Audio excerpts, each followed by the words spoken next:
नमस्कार, आप देख रहे हैं बीसीसी न्यूज। मैं हूं रमा धीमान। आइए बुलेटिन की शुरुआत करें, लेकिन उससे पहले हेडलाइंस।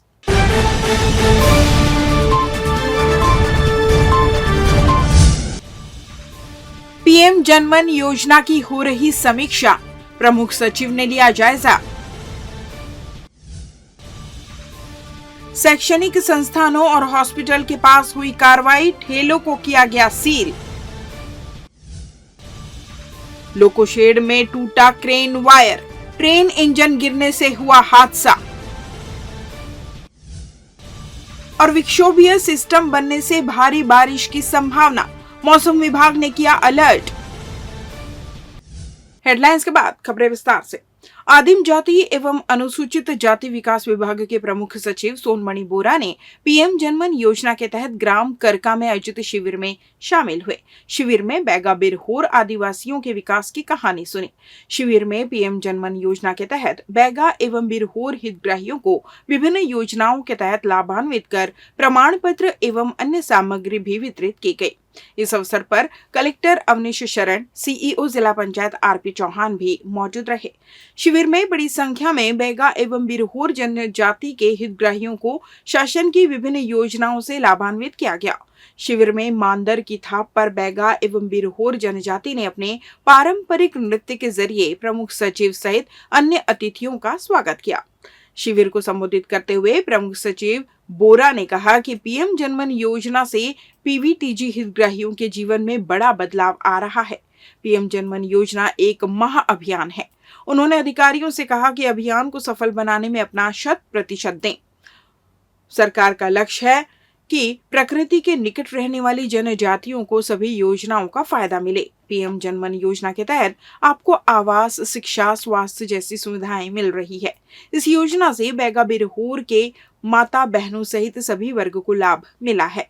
कलेक्टर अवनीश शरण ने पीएम जनमन योजना के तहत अब तक किए गए कार्यों के बारे में विस्तार से जानकारी दी। उन्होंने शिविर में भाग लेकर योजनाओं का लाभ उठाने की सभी से अपील की। शिविर में प्रमुख सचिव और कलेक्टर ने बच्चों का अन्नप्राशन कराया।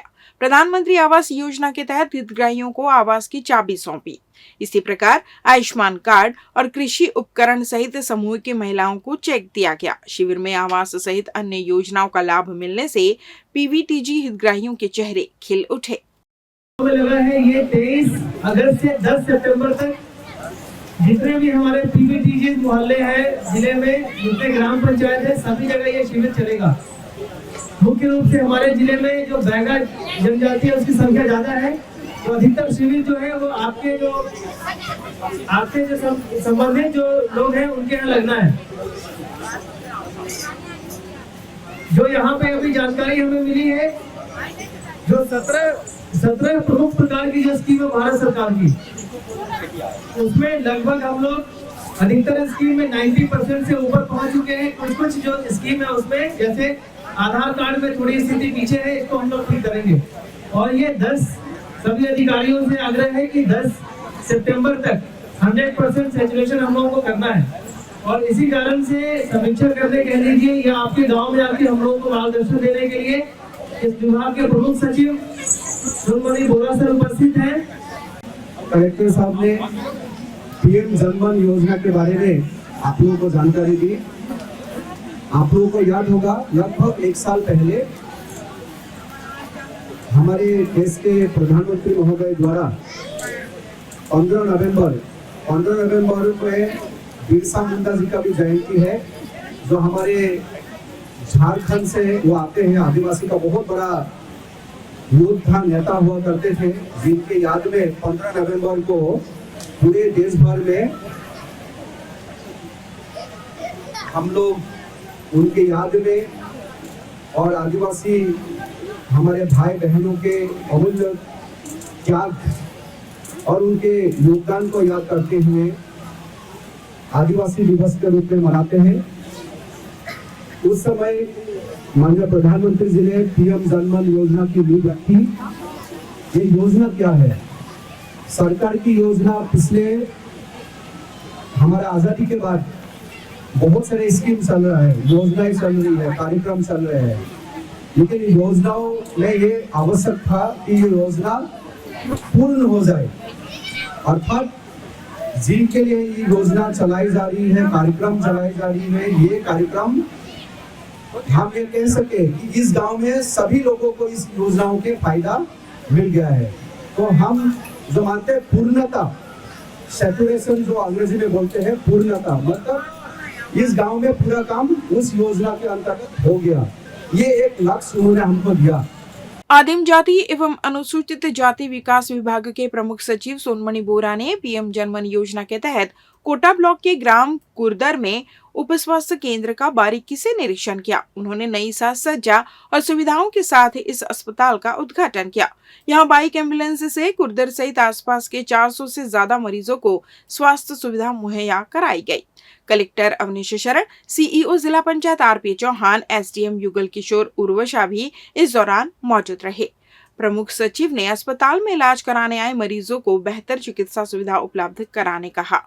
उल्लेखनीय है कि पीएम जनमन योजना के तहत यहां 3.6 किलोवाट क्षमता के ऑफ ग्रिड और सौर संयंत्र के जरिए अस्पताल में प्रकाश व्यवस्था की गई है, जिसमें सेपरेट पावर डिस्ट्रीब्यूशन के जरिए 15 नग एलईडी बल्ब, 5 नग बीएलडीसी पंखा, 2 नग स्ट्रीट लाइट एवं 3 नग पावर प्लग स्थापित किए गए।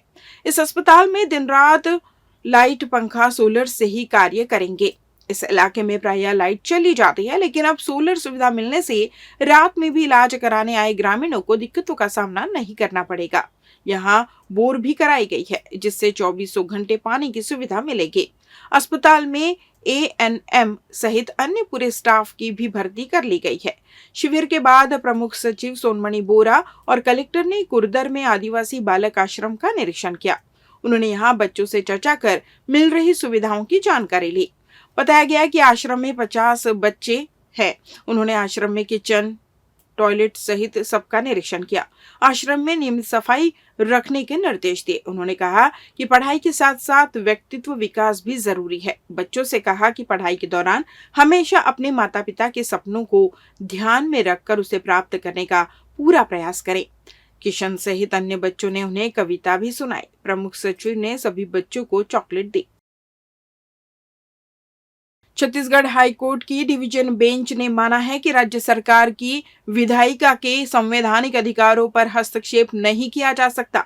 चंदूलाल चंद्राकर मेडिकल कॉलेज का अधिग्रहण भी संवैधानिक अधिकारों के तहत किया गया है, जिसके खिलाफ दायर याचिका को हाईकोर्ट ने आधारहीन मानते हुए खारिज कर दिया। याचिका में अधिग्रहण अधिनियम को चुनौती दी गई थी। दरअसल Chandulal Chandrakar memorial medical college Durg के हितों की रक्षा के लिए योजना तय करने के लिए राज्य अधिकारियों को निर्देश देने की मांग को लेकर हाईकोर्ट में याचिका लगाई गई थी, जिसमें अधिनियम 2021 की धारा 4, 5 और 9 के प्रावधानों को असंवैधानिक घोषित करने की मांग की गई थी। याचिका में कहा गया था कि याचिकाकर्ता एक धर्मार्थ शैक्षणिक संस्थान है और सोसाइटी विभिन्न संस्थान चलाता है। चंदूलाल मेडिकल अस्पताल कंपनी अधिनियम के प्रावधानों के तहत एक कंपनी है और एक मेडिकल, डेंटल और फार्मेसी कॉलेज और 750 बिस्तरों वाला एक अस्पताल भी चला रही है।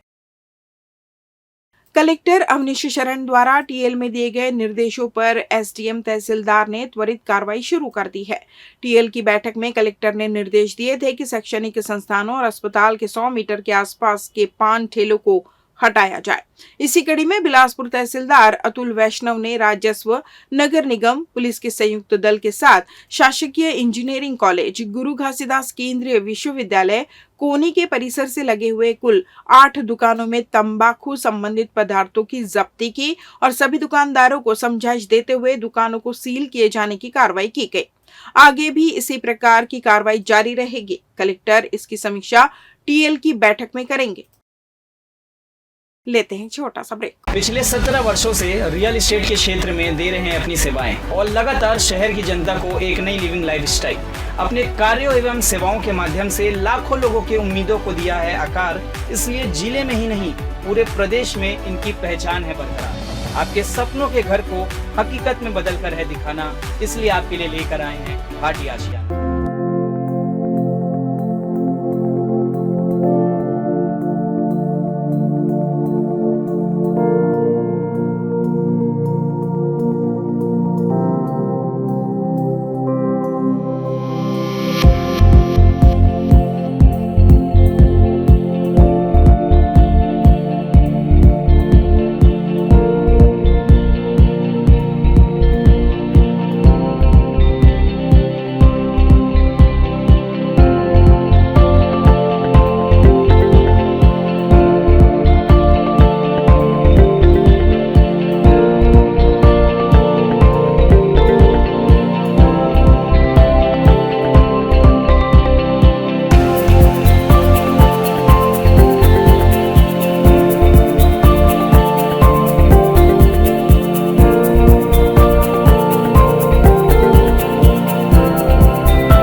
ब्रेक के बाद आपका स्वागत है। बढ़ते हैं अगली खबर की ओर। दक्षिण पूर्व मध्य रेलवे बिलासपुर मंडल के इलेक्ट्रॉनिक लोको शेड में बुधवार को एक अप्रिय घटना सामने आई है, जहां रेलवे लोको शेड में क्रेन का रोप टूटकर नीचे गिर गया, जिसके बाद वहां काम कर रहे कर्मचारियों के बीच डर का माहौल बन गया। हैरत की बात यह है कि जिस वक्त यह हादसा हुआ उस समय कोई भी कर्मचारी शेड के इर्द गिर्द काम नहीं कर रहा था, जिसके कारण एक बड़ा हादसा होते होते टल गया। हादसे के बाद अप्रेंटिस छात्रों व ट्रेनी टेक्नीशियन ने लोको शेड में काम बंद कर सुरक्षा की मांग कर रेलवे प्रशासन के खिलाफ नारेबाजी करते हुए धरने पर बैठ गए। हादसे की सूचना पाकर रेलवे के आला अधिकारी मौके पर पहुंचकर घटना का मुआयना किया एवं आंदोलनरत अप्रेंटिस छात्रों व ट्रेनी टेक्नीशियन को समझाइश देकर हादसे की उच्च स्तरीय जांच कर कार्रवाई करने की बात कही। इसके बाद मामला शांत हुआ। हालांकि रेलवे के अधिकारियों का कहना है कि घटना की जांच 2 सदस्यीय टीम कर रही है, जो इस पूरे घटना की रिपोर्ट सौंपेगी।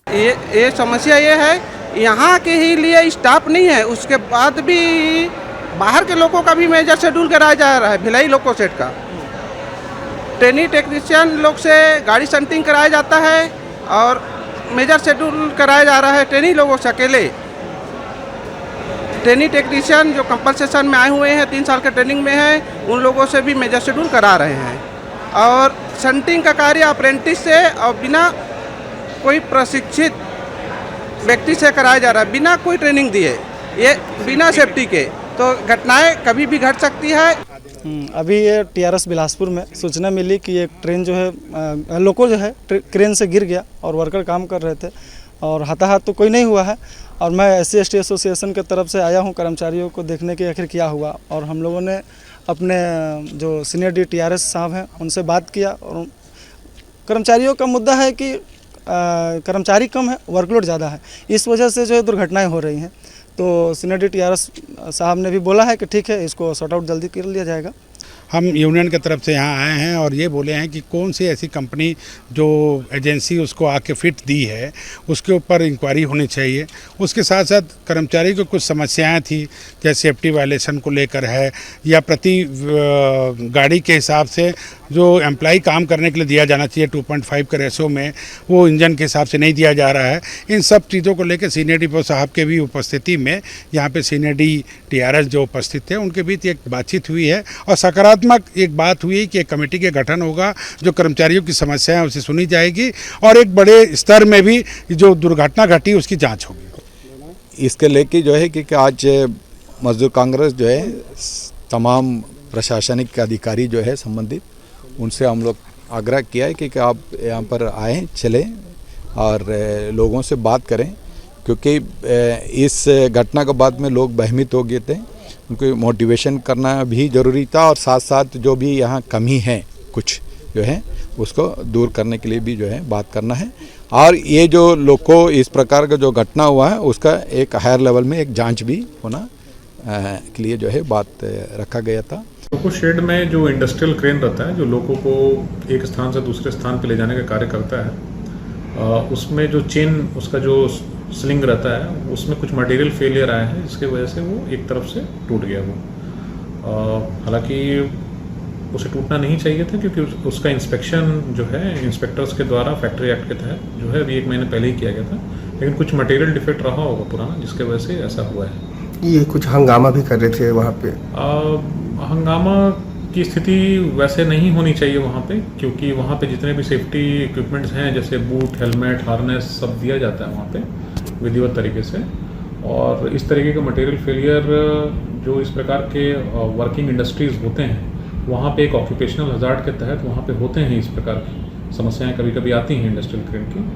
तो और इसकी और भी पुख्ता तरीके से जांच करने के लिए एक इंटर डिविजनल टीम भी बनाया गया है। यहाँ पे जो सीनियर डी लोको शेड हैं और जो सीनियर डी रायपुर डिवीज़न के जो डीजल लोको शेड हैं, उनका जॉइंट कमेटी जो है इसका रिपोर्ट सबमिट करेंगे कि एक्चुअली किस कारण से हुआ।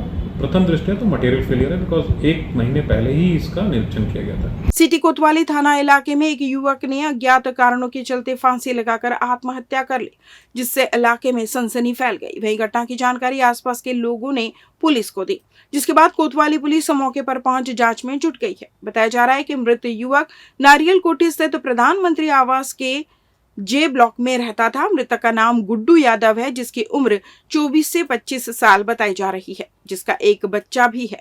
मौत का कारण अभी अज्ञात है। इन दिनों कुछ राज्यों में हल्की बारिश का दौर जारी है, तो कुछ राज्यों में मौसम साफ है और लोगों को गर्मी का सामना करना पड़ रहा है। इन सब के बीच एक बार फिर झमाझम बारिश की चेतावनी जारी की गई है। आज और कल देश के कई राज्यों में जोरदार वर्षा हो सकती है। गुजरात के पश्चिमी हिस्सों में भारी से बहुत भारी बारिश हो सकती है। वहीं छत्तीसगढ़, उत्तर प्रदेश, गोवा, गुजरात, पंजाब, हरियाणा, दिल्ली में हल्की से मध्यम बारिश की संभावना है। श्री कृष्ण जन्माष्टमी के अवसर पर अंचल में जगह जगह विविध कार्यक्रम आयोजित किए गए, जहां भक्तों ने अपने घरों में बाल कृष्ण की पूजा अर्चना की, तो वहीं मंदिरों में सार्वजनिक रूप से भगवान श्री कृष्ण को पालने में झिलाकर उनकी सेवा की गई। कृष्ण जन्माष्टमी के अवसर पर बच्चों और युवाओं ने जहां मटकी फोड़ उत्सव का आनंद उठाया, वहीं घरों और मंदिरों में विधिवत पूजा अर्चना कर भगवान श्री कृष्ण का जन्म उत्सव मनाया गया। इस दौरान बच्चों ने बाल कृष्ण का रूप धारण कर लीलाएं की। छोटो छोटो सो कृष्ण कन्हैया, प्यारो प्यारो सो बंसी बजैया, ब्रज धाम का वो धेनु चरैया, वो तो फन फन नाग नदिया। छोटो छोटो सो कृष्ण कन्हैया, प्यारो प्यारो सो बंसी बजैया, प्यारो प्यारो सो बंसी बजैया।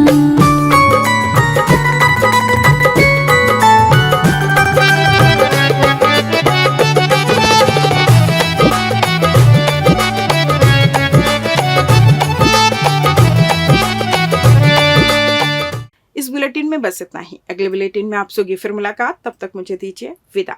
नमस्कार।